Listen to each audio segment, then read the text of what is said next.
la red busca promover las discusiones, pero sobre todo la formación en política exterior, eh, y en ese marco que estamos desarrollando distintas actividades y como una propuesta de la Comisión de Derechos Humanos y Género, la intención fue hacer un ciclo de formación para quienes están en el ámbito de las relaciones internacionales, pero tal vez nunca se han acercado a esta agenda y estaban interesados.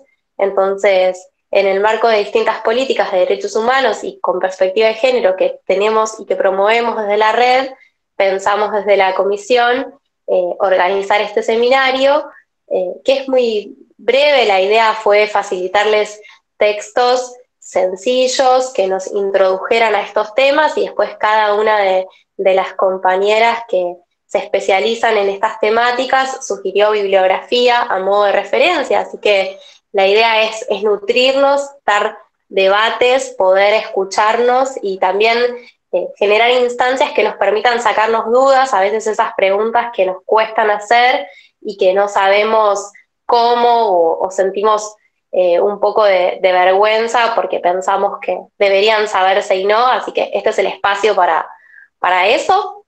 Y en este primer encuentro vamos a hablar sobre política exterior con perspectiva feminista y va a estar Carolina Glasserman Apicella, es una de las integrantes de la red. Ella es licenciada en Ciencia Política por la Universidad de Buenos Aires y es maestranda en Género, Sociedad, y algo más que siempre me olvido de Flaxo, ahora lo vas a decir mejor que yo. Y Carolina nos preparó una clase súper interesante sobre las distintas teorías feministas en las relaciones internacionales, así que no quiero robarles más tiempo, la vamos a escuchar y la idea es que al final tengamos un espacio para abrirle el micrófono y dialogar y hacerle preguntas y conversar a partir de las propuestas de la lectura para hoy y también de la presentación que nos va a exponer a continuación Caro. Gracias, May. No sé si, Roda, querés decir algo. Bueno, en realidad lo único que quería hacer es como felicitar a la Comisión de Derechos Humanos y Géneros por la cuestión de justamente lanzar este ciclo, a Maylén García, a todo el equipo de la comisión, agradecerle a los y las colegas que están presentes. Este es el primer ciclo de formación interna que tenemos en la red, por lo que estamos seguros y seguras que va a ser un éxito, pero que sobre todo va a ser un aporte a un área temática, sobre todo a la clase de política exterior feminista.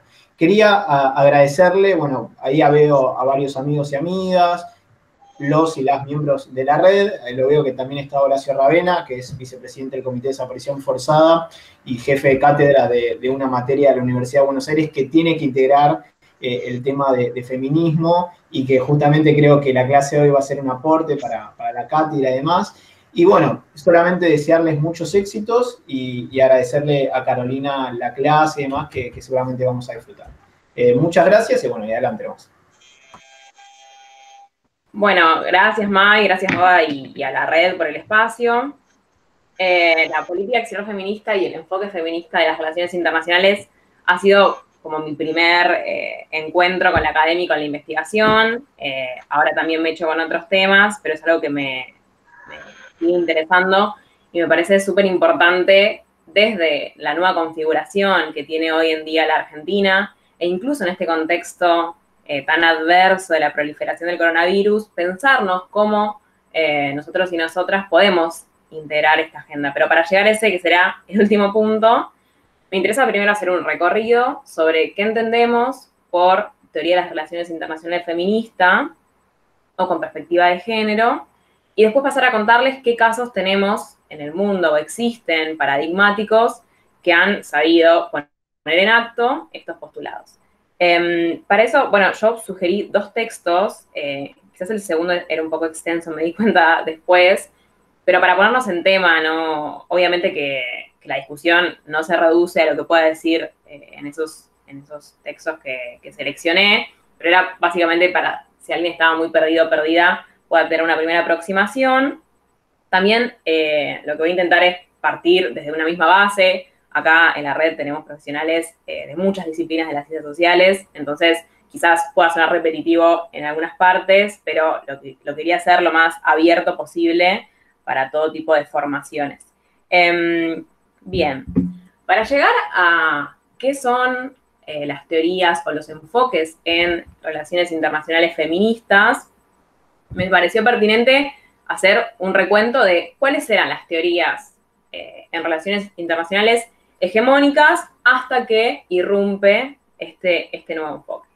Y podríamos decir que hay 3 teorías que coparon la academia hasta los años 80 en relaciones internacionales, y estas son el realismo, el neorrealismo, o realismo estructural como una de las corrientes más importantes de este neorrealismo, y el pluralismo, que quizás, para quienes conozcan un poco del tema, también lo pueden encontrar como neoinstitucionalismo, como neoliberalismo, pero yo siempre pienso que hablar de pluralismo ilustra mejor la idea, pensando desde la ciencia política, no confundir el institucionalismo de la ciencia política con el de las relaciones internacionales necesariamente, ni tampoco confundir el neoliberalismo al que desde la región estamos acostumbrados y acostumbradas con necesariamente este enfoque. Por eso me pareció que era más clarificador.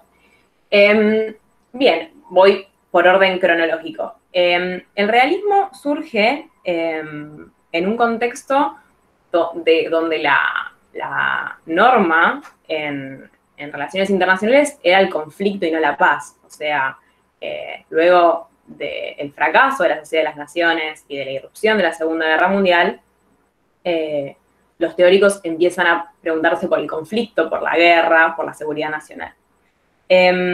Para ilustrar brevemente lo que es la teoría realista en relaciones internacionales, creo que la mejor herramienta es pensar en uno de sus más importantes exponentes, Hans Morgenthau, que plantea 6 principios de lo que para él significan esta teoría de las relaciones internacionales realistas. En primer lugar, el realismo en relaciones internacionales supone la racionalidad de los actores.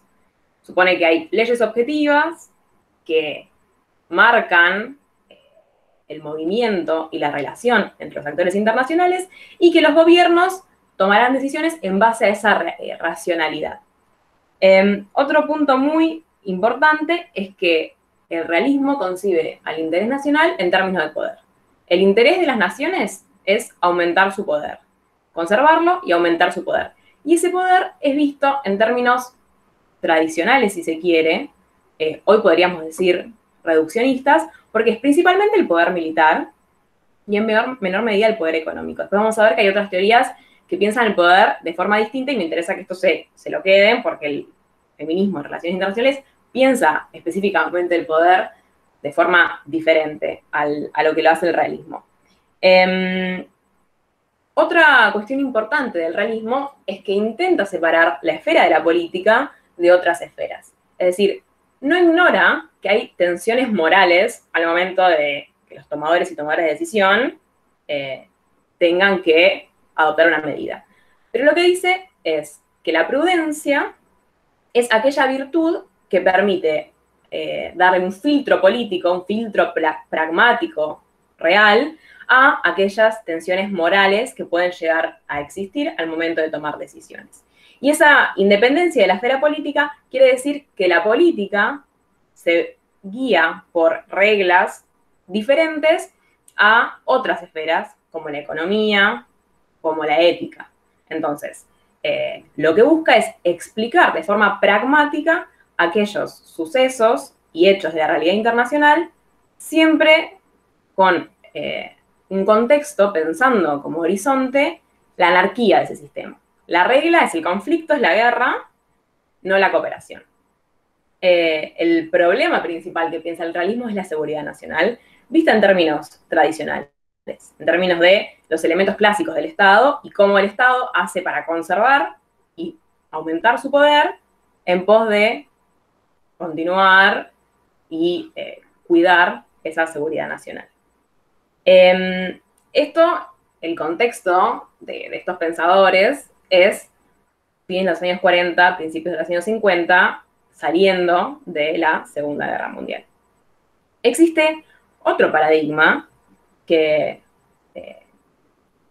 la teoría más difundida es lo que conocemos como realismo estructural, pero que existen varios aportes dentro de lo que llamamos neorrealismo, que se desarrolla hacia los años 60. Contexto de Guerra Fría, también el conflicto es la norma, también se parte de una anarquía, el supuesto teórico es la anarquía del sistema internacional, pero introduce algunas modificaciones con respecto a su predecesor. La principal, para comprender el quiebre, es que el realismo está pensando esa búsqueda de poder desde los estados. Es casi hobbesiano, digamos. El Estado como constructo, como estructura, busca acrecentar su poder.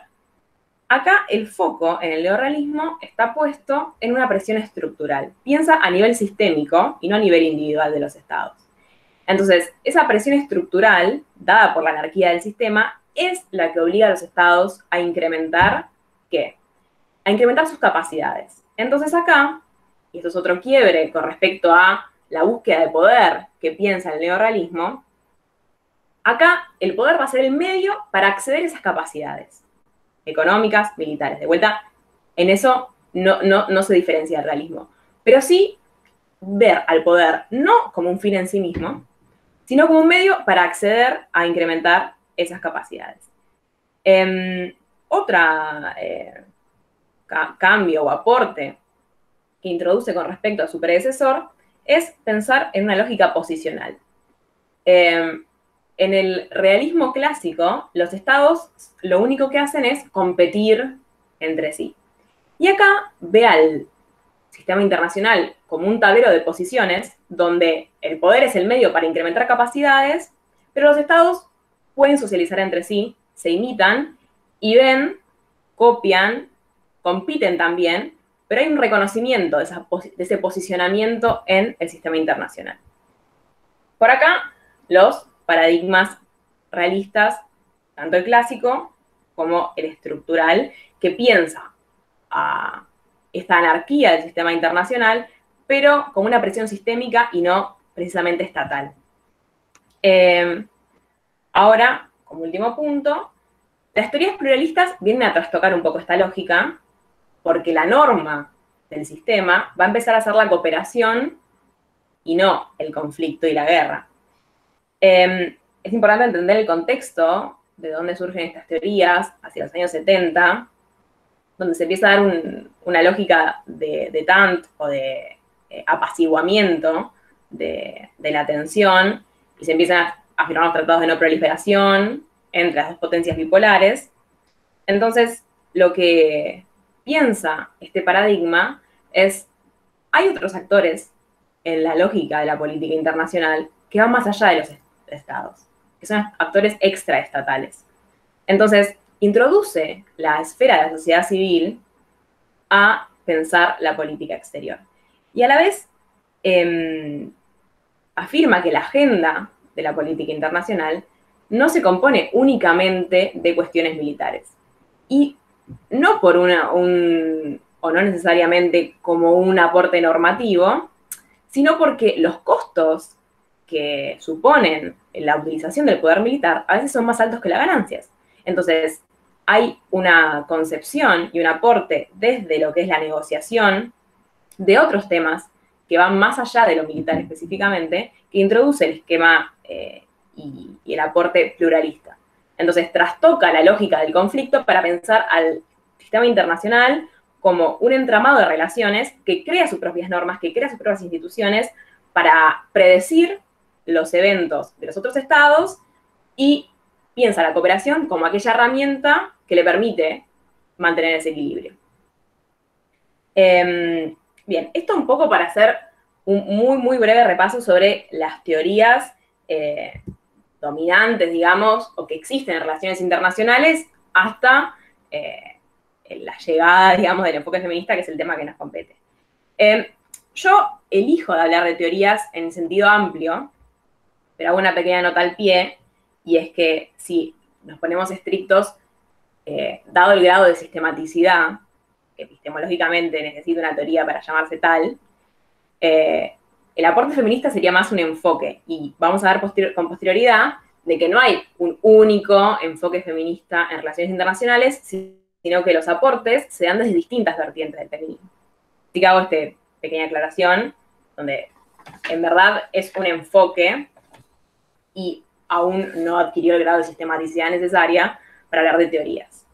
El enfoque feminista de las relaciones internacionales surge en un contexto donde hay una proliferación de otras teorías en el área por el fracaso de las teorías mainstream para explicar o para entender la nueva realidad del fin de la Guerra Fría, de la caída del muro de Berlín y de todas las situaciones a nivel internacional que este hecho histórico aceleran, como la democratización de los países del este, etc. Digo, hay una serie de eventos que las teorías mainstream hacen agua en explicar y da el espacio para que surjan otro conjunto de teorías intentando repensar las relaciones internacionales.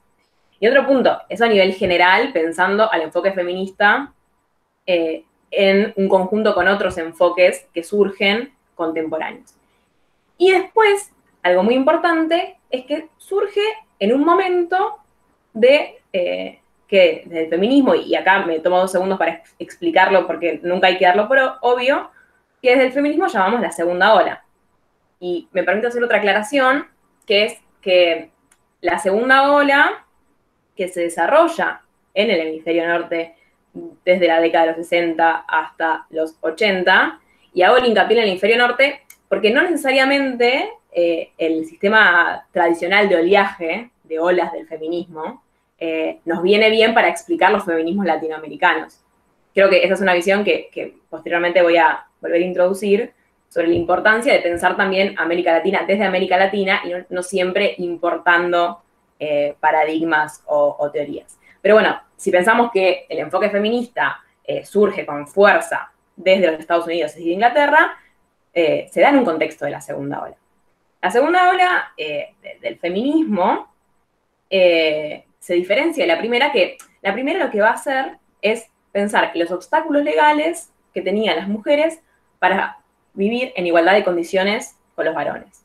El sufragio, los sufragistas, es el tema más difundido, digamos, sobre la primera ola y el foco que ha tenido la primera ola, pero también podemos pensar en otros obstáculos legales como la patria potestad, etc. O sea, cuestiones de índole normativo legal que le impedían a las mujeres la ciudadanía en plena condiciones de igualdad con los varones. La segunda ola va a empezar a pensar la domesticidad, va a empezar a pensar en la esfera privada, por eso el lema de la segunda ola es lo personal es político, porque empieza a pensar cómo las mujeres relegadas históricamente al ámbito doméstico no se juegan, no se les permite jugarse en la esfera de lo público, de la política en este caso. El poder como práctica social ha sido históricamente un espacio monopolizado por los varones y el área de las relaciones internacionales no está exento de esto. Es un área que históricamente tanto el funcionariado como los temas que se discuten son muy androcéntricos. Tienen al varón como el centro, como el foco de las discusiones. Entonces, es un poco en este contexto que surge el enfoque feminista. Y algo que a mí siempre me gusta aclarar de la epistemología feminista es que supone como condición sine qua non un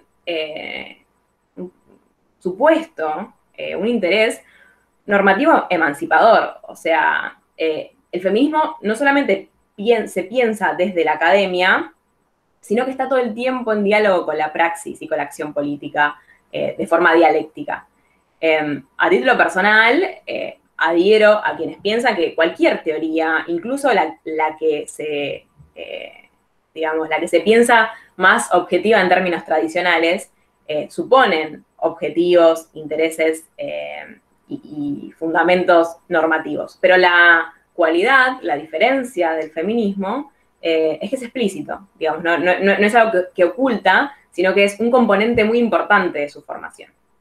Entonces, como decía, el enfoque feminista surge hacia los años 80, junto con otro conjunto de teorías que empiezan a pensar las relaciones internacionales desde otra perspectiva que llamamos reflectivista. Entonces, estas tres teorías hegemónicas que vimos hasta los 80 podrían englobarse en aquello que llamamos teorías racionalistas, porque epistemológicamente sostienen la existencia de leyes objetivas para explicar la realidad social. Ciertos postulados que en clave positivista nos permitirían explicar con pretensión de verdad la realidad social. Los enfoques reflectivistas, en cambio, dentro de los que se encuentra la teoría feminista, pero también podemos pensar en la teoría crítica del neomarxismo, el constructivismo,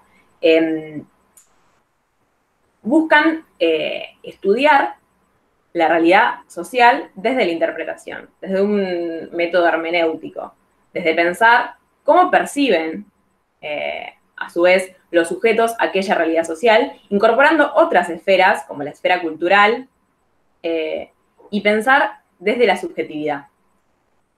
Y este pensar desde la subjetividad, trastoca un poco el foco de las teorías racionalistas que buscan la verdad, que buscan explicar. Bueno, las teorías reflectivistas buscan comprender, y por ende la pretensión ya no es de verdad, sino es de validez.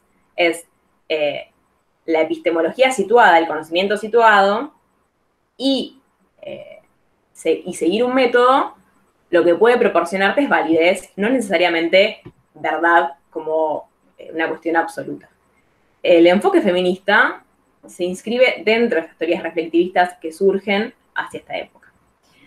Bien, hasta ahora tenemos tres teorías mainstream, tenemos un contexto complejo en la realidad internacional que impulsa nuevos polos de conocimiento y nueva producción teórica, y tenemos un movimiento feminista que se piensa ya en la esfera pública y cómo irrumpir y participar de aquello que se les fue negado históricamente. Es así que en este contexto surge el enfoque feminista de las relaciones internacionales. Acá les muestro simplemente algunos hitos y primeros aportes y académicas que han sido pioneras en el tema.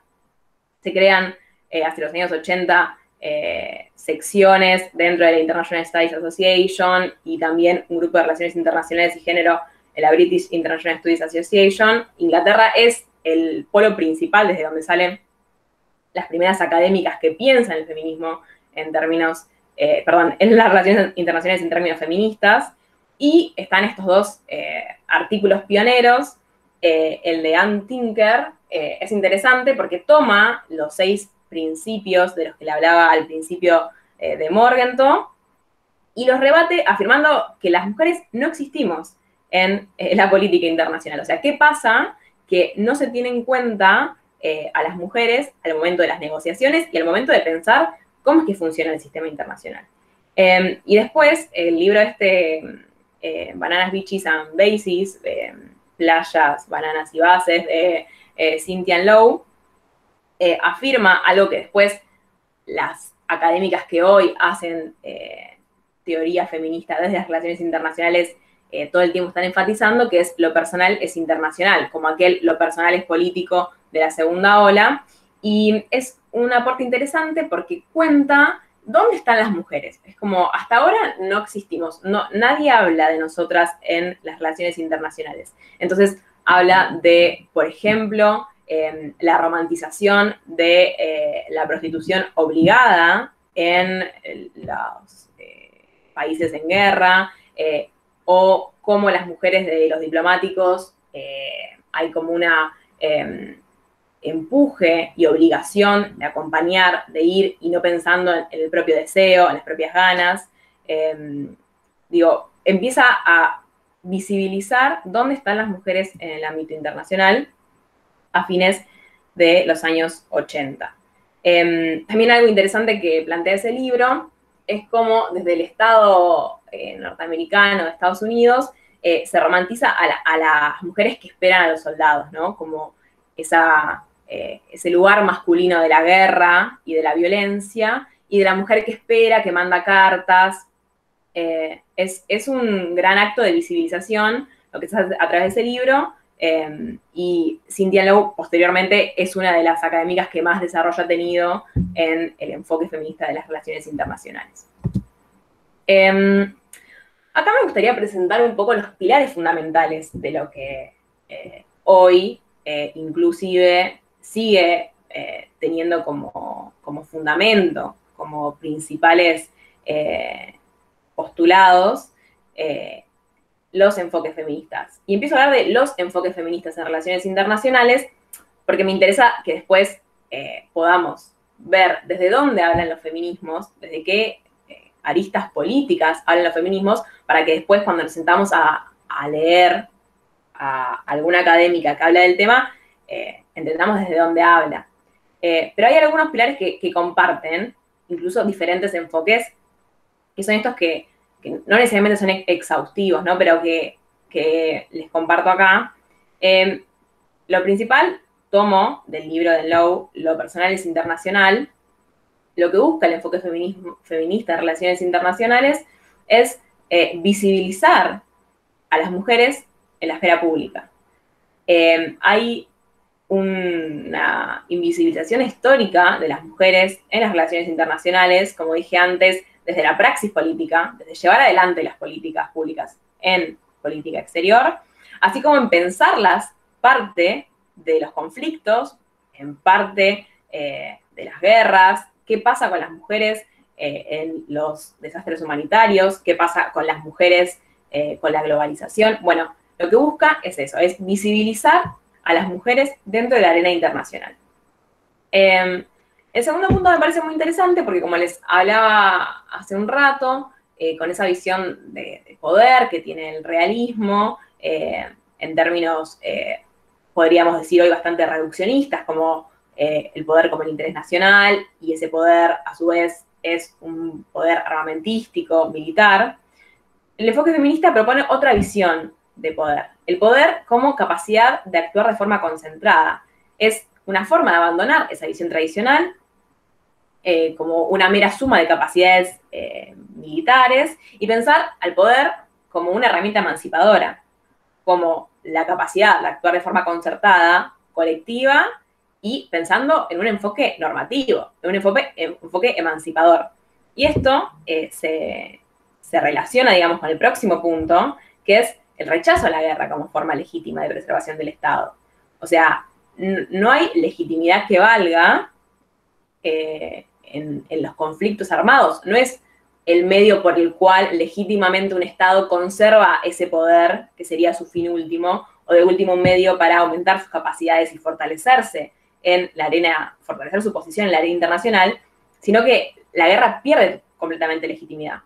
No solamente desde un enfoque normativo, sino porque además las mujeres son especialmente violentadas y atacadas en los conflictos bélicos.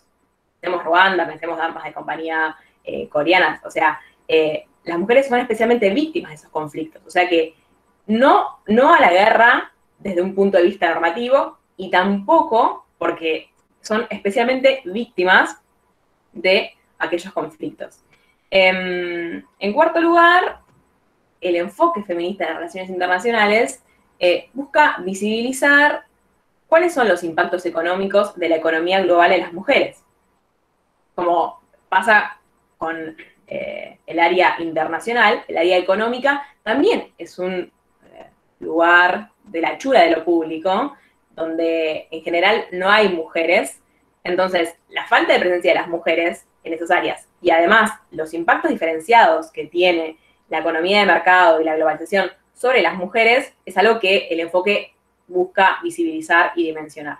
Por nombrar solo algunas cuestiones, las brechas salariales, la precariedad laboral, el trabajo no remunerado, la sobrecarga de las tareas de cuidados, son algunas de las cuestiones que le interesa pensar al enfoque feminista, sobre todo post-irrupción de la globalización como norma de vínculo entre los estados. Y por último, y esto también lo podemos pensar en relación a las decisiones más reduccionistas de la seguridad nacional, la piensa de forma multidimensional. No solo que la seguridad nacional no es la preservación del poder y de los elementos tradicionales del Estado a través de la guerra, o sea, no solamente que no significa eso, sino que además es una combinación de diferentes aspectos que todos se relacionan con la disminución de la violencia, y no solamente la violencia física, o sea, no solamente reduciendo la cantidad de conflictos bélicos armados, sino con la violencia estructural, y con estructural se refiere a las desigualdades estructurales e incluso a la ecológica. Es un tema que hoy está muy en agenda, y ahora, posteriormente, me interesa mostrarles de qué está hablando hoy, digamos, además de pensar cuáles son los pilares fundamentales de qué está hablando hoy el feminismo en las relaciones internacionales. Entonces, dicho esto, me interesa mostrar y clasificar brevemente desde dónde se para el feminismo en la academia para discutir las cuestiones. Claro que se puede agrupar, por ejemplo, también haciendo una clasificación epistemológica, pero me pareció más interesante tomar esto desde un punto de vista político, sobre todo para después llegar y pensar a la política exterior feminista, es decir, cómo ponemos en acto estos postulados. No es objeto tampoco de esta presentación hacer una súper desarrollo sobre esto, sino simplemente que sea una herramienta para pensar desde dónde escriben y desde dónde leer nosotros cuando leemos el enfoque feminista de las relaciones internacionales. Entonces, brevemente, el enfoque liberal piensa que las mujeres, en tanto ejercicio de la ciudadanía, están en un lugar de desventaja con respecto a los varones. O sea, no hay un ejercicio pleno de la ciudadanía cuando hay desigualdades estructurales que le impiden acceder a los mismos derechos. Piensa el enfoque liberal que la salida, digamos, que hay herramientas dentro del sistema existente, y con sistema me refiero al sistema capitalista, claro, para sanear y modificar esta situación de brechas y simetrías y lograr una igualdad real que le permita, y siempre con el horizonte de sentido de la ciudadanía, que permita ejercer la ciudadanía en igualdad de condiciones. El enfoque neomarxista profundiza sobre las relaciones de dominación y sobre la relación que tiene sistema capitalista y patriarcado como una relación intrínseca, poniendo énfasis en las estructuras sociales y económicas que hacen posible esa situación subalterna que tienen las mujeres. Entonces, la liberación de la mujer en este sentido no se hace a través de enmiendas del sistema, sino en una lucha más explícita frente a ese sistema. Y por último, el enfoque radical coincide con los otros dos enfoques en cuál es el objetivo, ¿no? Que sería romper con la simetría y la jerarquización entre los géneros, pero la particularidad del enfoque radical es una revalorización de lo femenino, una revalorización de las cuestiones, y en esto puede caer un poco en el biologicismo, ¿no? Porque es una revalorización de las cuestiones que las mujeres tenemos per se como armas, como herramientas de su propia emancipación. Bueno, nada, ninguna de estas perspectivas es necesariamente imbatible. La perspectiva liberal corre el riesgo de volver a las mujeres como sujetos ahistóricos y universales, si se piensa siempre en términos de ciudadanía, mientras que quizás el enfoque neomarxista nos hace pensar, ¿es hoy posible una lucha contra el sistema? No se pueden acceder a la igualdad dentro, o al menos mejorar la relación y romper y hacer mejor la situación de las mujeres dentro de este sistema. No es objeto, dejo preguntas para plantearnos y pensar, no es objeto ni yo tengo la respuesta.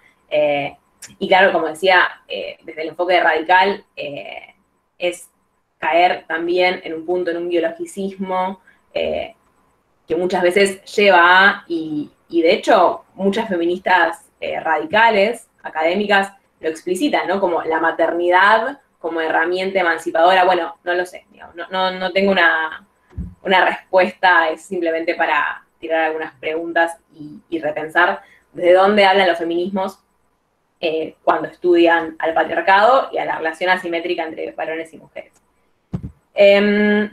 Antes de pasar un poco a para que no esto sea eterno y abrir preguntas a la política exterior feminista en sí, me parece interesante plantear de qué está hablando hoy el enfoque feminista en relaciones internacionales. Y son principalmente estos temas. Por un lado, la globalización y la feminización de la pobreza. Es decir, cómo la economía de mercado ha tenido impactos negativos y diferenciados. Es decir, de forma más cruenta sobre las mujeres y sobre las realidades económicas de las mujeres, como una especialmente una dificultad mayor para incorporarse al mercado de trabajo, debido a la sobrecarga de tareas de cuidado, brechas salariales. Bueno, ¿cómo es que la economía de mercado y la globalización han impactado en un fenómeno que se llama, que Chant le ha digamos, puesto de esta forma, también el programa de Naciones Unidas para el Desarrollo, feminización de la pobreza? Es decir, una representación mayor de las mujeres dentro de las personas pobres, y no solamente eso, sino pensar más allá de cuantitativamente, cualitativamente, la carga que tienen las mujeres para sobrellevar hogares vulnerados. En segundo lugar, el ecofeminismo es un paradigma que hoy está muy en boga, digamos, hay mucha discusión actual, muy actual sobre este tema. Plantea básicamente que para analizar los actores transnacionales y puntualmente los económicos no pueden entenderse completamente sin pensar la relación utilitarista que tiene el varón con el medio ambiente, así como la mujer, como con las mujeres. Acá lo que este aporte busca pensar es las similitudes que tiene la relación de los varones con el medio ambiente con las relaciones tradicionales, históricas que tienen los varones con las mujeres. En ese sentido, me parece interesante, en la misma línea, no relacionado con el medio ambiente, sino pensando cómo las relaciones históricas y el vínculo entre varones y mujeres se traspola a la realidad concreta. Hay un aporte interesante de una académica australiana, si no me equivoco, Caldicott, que habla de cómo relaciona la teoría de Lacan sobre la competencia por el pene con los acuerdos y discusiones nucleares. Cómo se da un movimiento similar de lo que describe Lacan en su teoría en el vínculo que tienen los varones entre ellos para discutir cuestiones, dejando primero por fuera totalmente a las mujeres y midiéndose su masculinidad en esas discusiones. Entonces, este aporte del ecofeminismo va en esa misma línea, es pensar cómo los estereotipos y valores que se le dan históricamente a los géneros impactan en la realidad práctica, en este caso, en el medio ambiente. Y por último, los enfoques feministas en relaciones internacionales empezaron a pensar la existencia y el desarrollo de nuevos polos de producción de conocimiento. Estos pilares que yo les planteaba hace un rato surgen especialmente, como dije, en Inglaterra, tienen su desarrollo en Estados Unidos, en Australia, pero es importante, me parece, y esto es una visión personal, ¿no? Pero cuando pensamos en políticas públicas de política exterior para la región, pensamos también desde la región y cómo también desde realidades subalternas podemos pensar o tener como un horizonte de sentido una emancipación, la introducción de la perspectiva de género en nuestras propias políticas de política exterior. Entonces, en ese sentido quería mostrar nada más para pensar América Latina desde América Latina, relacionado con este último punto, la propuesta que hace el feminismo postcolonial. Esta vertiente es una vertiente que desarrolla Chandra Mohanty, que es una pensadora india, pero que en Argentina y en América Latina tiene mucha repercusión. Por ejemplo, se me ocurre Alba Carosio como académica muy reconocida, tomando el feminismo postcolonial y y sus aportes para pensar a las mujeres latinoamericanas desde América Latina, básicamente esta propuesta denuncia una visión occidental de las mujeres en los países periféricos, como ignorante, pobre, apremiada, que todo el tiempo está necesitando una ayuda paternalista del centro, y además de denunciar esta visión que nos homogeneiza como mujeres, porque seríamos como la mujer latinoamericana, la mujer africana, y no piensa la diversidad de las mujeres de otras realidades. Además de denunciar esta visión que tiene el centro sobre otras realidades, busca identificar esos discursos colonizadores, o sea, cómo es que se reproducen esos discursos, cómo a través de la ayuda humanitaria y a través de la cooperación internacional se pueden reproducir esos discursos colonizadores y generar representaciones propias, o sea, locales, y pensar los problemas de América Latina en relación a las desigualdades de género desde América Latina y desde las realidades específicas de cada país, no reproduciendo una colonización, en este caso, teórica y de la visión que las mujeres tenemos sobre nosotras mismas, para que ese enfoque emancipador sea más completo, sea más rico. Así que este es el aporte que hace el feminismo postcolonial.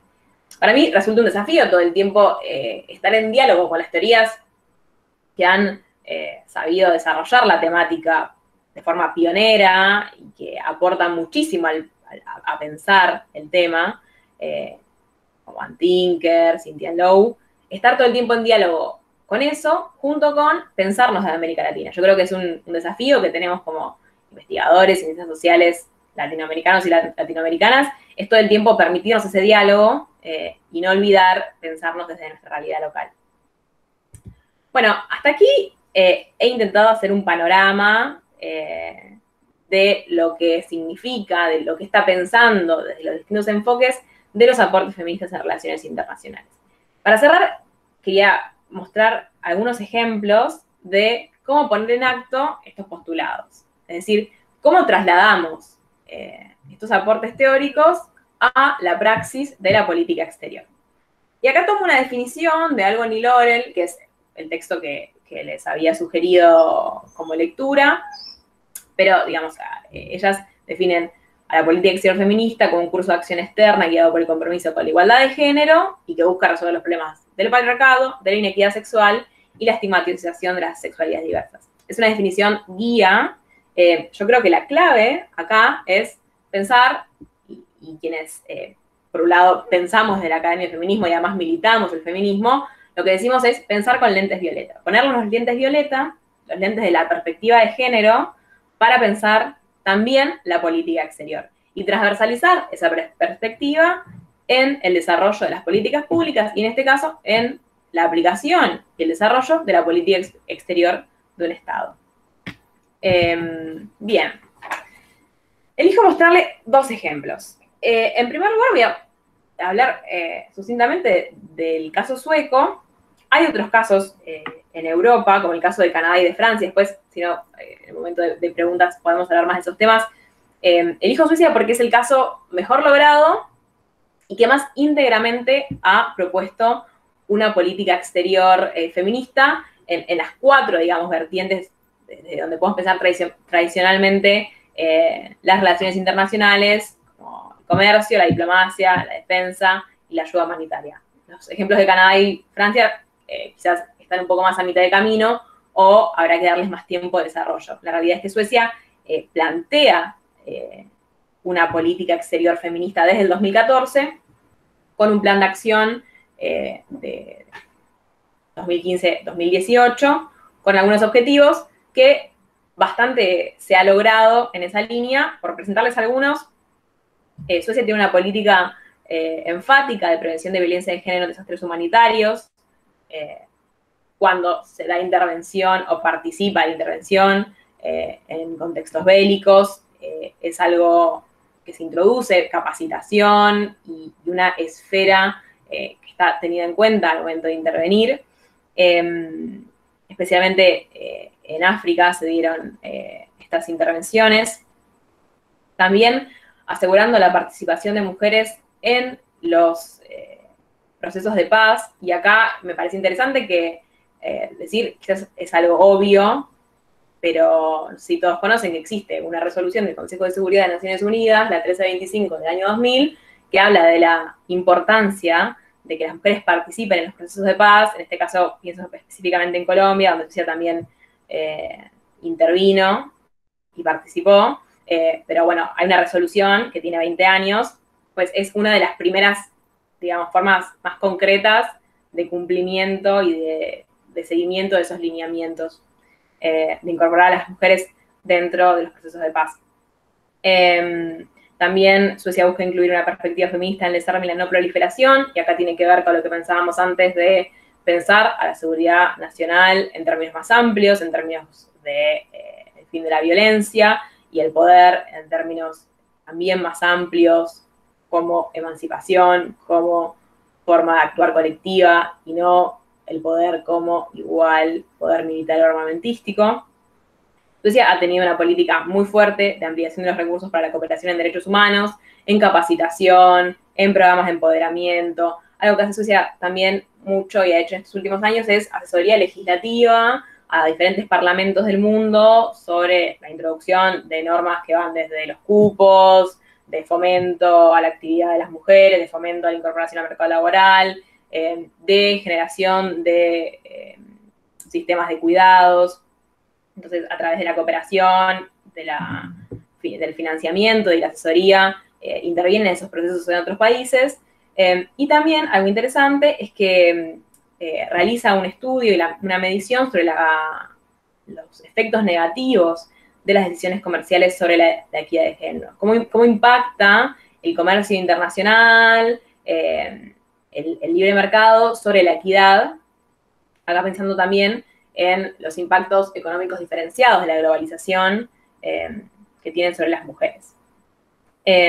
Como les dije, existen otros casos, especialmente Canadá y Francia, Luxemburgo. Estados Unidos como anunció alguna línea similar, pero todavía no ha habido nada en acto, que podremos después, si quieren, hablar en las preguntas, pero me interesa no extender un montón y sí hablar del caso mexicano, porque recientemente, el año pasado, México propuso este plan de acción para incorporar a su política exterior la perspectiva feminista.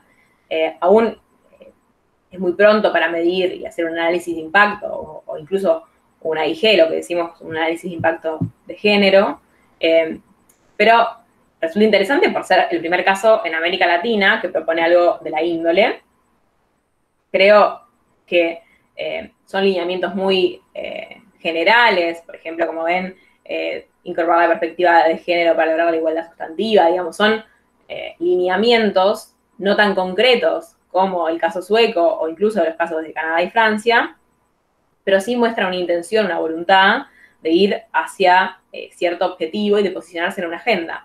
Concretamente, hasta el día de hoy, México ha introducido enfáticamente la perspectiva de género y la lucha por la igualdad de género en el contexto de pensar el calentamiento global en la COP25, que se hizo el año pasado en Madrid, y iba a ser como anfitrión, junto con Francia, del Foro Generación Igualdad, que se realiza 25 años de la plataforma, de la declaración y de la plataforma de Beijing, pero bueno, fue pospuesto por el coronavirus, como muchas cosas en nuestra realidad actualmente. Plantear la interseccionalidad y la transversalización de las políticas de género, que haya paridad dentro de la Secretaría de Relaciones Internacionales, son objetivos bastante laxos y generales, pero que son interesantes para pensar cómo México le interesa posicionarse dentro de esta agenda. Así que, dicho esto, me gustaría cerrar y pensarnos desde Argentina, y pensar por qué para Argentina sería interesante y sería una oportunidad insertarse en esta agenda. En primer lugar, pienso que el país tiene un contexto favorable en términos de condiciones materiales. Hay un auge y una evolución que ha tenido en los últimos años el movimiento de mujeres. En general, podemos ver a nivel de reivindicaciones, con el acceso a aprobar con media sanción la ley de interrupción voluntaria del embarazo, de participación en distintos ámbitos, de conciencia de casi todo el espectro político, diría, de la necesidad de incorporar cierta visión, digo cierta porque, claro, en distintos grados, y también depende del espacio político que se trate, pero de incorporar cierta visión de género, cierta visión de diversidad, digamos. Hay ciertos consensos que se dan gracias al auge que ha tenido y al impacto del movimiento de mujeres en general, pero en particular, por ejemplo, pensemos en la conformación de la red de diplomáticas argentinas, que a principio de año le presentó un petitorio al canciller, denunciando la invisibilización de la poca cantidad de mujeres en el ámbito diplomático, la invisibilización, la continua problemática de ser enviadas a embajadas periféricas o poco importantes. Digo, hay una situación donde las mujeres están hace rato, digo, pero han llegado a una evolución de ese proceso donde hay una conciencia desde las calles, desde el movimiento, pero que también el espectro político ha escuchado y hoy hay ciertos consensos que sirven como condiciones materiales para actuar. Después, considero que hay cierta voluntad política del gobierno en combatir las asimetrías entre varones y mujeres. Siempre acá podemos pensar cuánto es genuino, cuánto es por mostrarse, no sé, a mí siempre cuando pienso estas cosas me interesa ir más allá de lo ético o de lo que pueda pensar de cuáles son, qué es lo que está moviendo a los actores. Me gusta pensar más en cuáles son los actos, o sea, qué hubo, qué pasó para entender la voluntad o no. Y en este caso, yo creo que el gobierno tiene esa voluntad política, tenemos la creación del ministerio, la voluntad de enviar la ley de interrupción voluntaria del embarazo, cierta intento en la comunicación, digo intento porque tampoco es tan exitoso, pero digo algún intento de comunicar con perspectiva de género, con lenguaje no sexista. Hay cierta voluntad en esa línea, la creación de una dirección de la mujer en el Ministerio de Economía y específicamente en Cancillería, la creación de una dirección de la mujer y asuntos de género. Digo, hay un gobierno que el tema le interesa. Por eso digo que en acto podemos ver que el tema le interesa. También me parece súper interesante y trascendental y pensarlo como política de Estado, la existencia de una mesa interministerial de cuidados para pensar la problemática de la sobrecarga de tareas de cuidado en las mujeres y cómo eso nos imposibilita el acceso al mercado laboral, nos imposibilita tomar decisiones con completa libertad sin pensar en constricciones externas. Entonces, creo que hay cierta voluntad política del gobierno de avanzar en esa línea.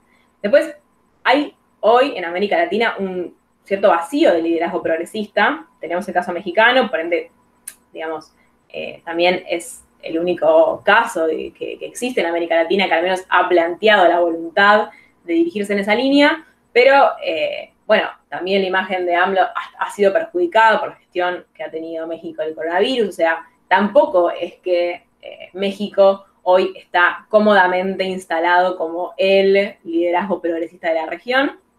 Entonces creo que es algo interesante para pensarnos con proyección regional a la Argentina como un foco, un faro del progresismo, de lo nacional y popular. Y por último, pienso que es una oportunidad este momento porque el coronavirus ha visibilizado, creo, más fuertemente las asimetrías que existen entre varones y mujeres, a partir de que las mujeres son las que están en la primera línea, por ser la mayor cantidad del sistema de salud, del sistema educativo que tuvo que adaptarse muchísimo a poder darle continuidad pedagógica a los estudiantes, por ser quienes, otra vez, reciben la sobrecarga de las tareas de cuidado, por ser quienes están en los barrios, en los comedores. Entonces, con esto pienso que yo, que tengo un poco de pesimismo, creo que en ese sentido el coronavirus puede llegar a ser una oportunidad porque está visibilizando de facto las situaciones de asimetrías que viven las mujeres. Entonces, me parece que es una oportunidad para Argentina pensarse cómo acceder a, sí, a ser parte de esta agenda y a pensar su política exterior con perspectiva de género con lentes violeta. Así que, bueno, eso es todo. Estoy abierta a preguntas, dudas, y vuelvo a agradecer un montón por el espacio. Espero que haya sido claro. Intenté hacer un resumen de estas dos cuestiones, también pensando en que el público es diverso. Te agradecemos un montón, Caro, por todo, por las preguntas que hicieron. También a Guada D'Amico, que estuvo con toda la asistencia técnica, y a Laura Gato, que es la coordinadora académica, que ahora nos va a dar unas palabras finales. La verdad es que yo también, en nombre de la Comisión de Derechos Humanos y Género, estoy súper contenta, y los invitamos el miércoles que viene, que va a estar disertando Natalia Rodino sobre cuestiones vinculadas a los derechos humanos y los entornos digitales, y todas estas nuevas cuestiones que empiezan a aparecer en torno a derechos, con desde las corona apps y los límites a la privacidad hasta las regulaciones del teletrabajo. Va a estar muy, muy bueno también. Y el último aviso parroquial: no se preocupen que les vamos a estar compartiendo tanto la presentación de Carolina, como también la sugerencia bibliográfica que ella hizo, para que quienes están más interesados en saber puedan hacerlo, puedan buscar otros documentos. Así que, bueno, muchas, pero muchas gracias, y creo que Lau, estás por ahí.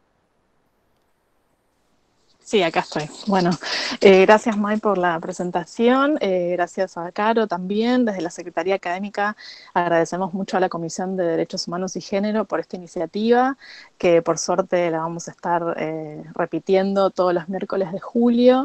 Y bueno, más que nada eso, agradecer, felicitarlas de nuevo a todas por el esfuerzo. Y bueno, desde la red, obviamente, estamos muy contentos de que este haya sido el primer tema para dar inicio a este ciclo de formación, que después lo vamos a continuar con otros temas, porque bueno, también es uno de los valores de la red. Siempre buscamos la equidad de género en todas las actividades, en todos los lugares, digamos, de coordinación. Así que bueno, más que nada agradecerles, y nos vemos en la próxima.